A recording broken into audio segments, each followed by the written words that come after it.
Hello everyone, welcome back to our channel Login Ed. In this video, I will guide you through how to log into Zopa bank account. For that, first of all, open any browser you have on your device, then on the address bar, search for zopa.com. Once you land on the official website, at the right side you will see sign in button, click on it.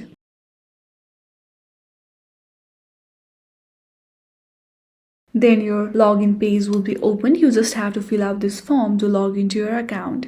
First of all, you have to enter your registered email address. Then enter your password.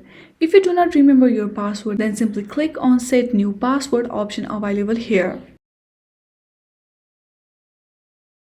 Once you fill out both of the information correctly, at last click on Sign in securely and then you will be successfully logged in into Zopa account. I hope this video was helpful. If you like this video, then please do not forget to like and subscribe to our channel. Thank you for watching.